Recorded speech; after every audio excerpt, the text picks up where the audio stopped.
Tax saving or no tax saving? Let's see. First டாக்ஸ்னாலே நமக்கு வேலை இருக்கிற வரைக்கும் கவர்மெண்ட் ஆஃப் இந்தியாவுக்கு காசு வரும். நம்ம ஏர்ன் பண்ற மணில இருந்து இன்கம் டேக்ஸ் ஸ்லாப் படி அமௌண்ட்டை பிடிச்சிட்டு மிச்சம் வர்ற அமௌண்ட் தான் நெட் சேலரி. ஸோ அதுல டாக்ஸ் சேவிங் எப்படி யூஸ் பண்ணலாம்னா ஐடி ஸ்லாப்ஸ்ல இருக்கிற டிடக்ஷன்ஸை யூஸ் பண்ணி நம்ம டாக்ஸபிள் இன்கம் குறைச்சு அது மட்டும் கட்டினா போதும். இதுல என்னப்பா புது இன்ஃபர்மேஷன்? நான் டாக்ஸ் சேவ் பண்ணி அது எனக்கு பின்னாடி யூஸ் ஆக போகுதுன்ற டெசிஷன்ல இருக்க போறீங்களா?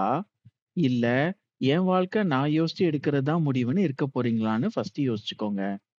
நான் ஏன் இத சொல்றேன்னா, நான் சாகுற வயசுல இந்த டாக்ஸ் சேவிங்ஸ் எனக்கு யூஸ்ஃபுல்லா இருக்குமா? இல்ல டாக்ஸ் சேவிங்ஸ 2025 ஓட ஸ்டாப் பண்றோமான்னு ஒரு திங்கிங் பல பேருக்கு இருக்கும். ஏன்னா 1 இயர்ல நீங்க எந்த சிடிசில இருந்தாலும் 2 டூ 3 மந்த்ஸ் கவர்மெண்ட்டுக்காக தான் சம்பாதிக்கிறோன்றத மறந்துறாதீங்க. அது போக இருக்கிற எல்லா டிடக்ஷன் சேவிங்ஸும் நமக்கு 55 இயர்ஸ்க்கு அப்புறம் வர்ற மாதிரி தான் இருக்கு.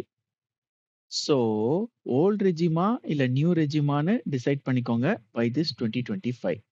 பை த வே எந்த ரெஜிம் பெஸ்ட்ன்னு கமெண்ட்ல சொல்லுங்க. Thank you.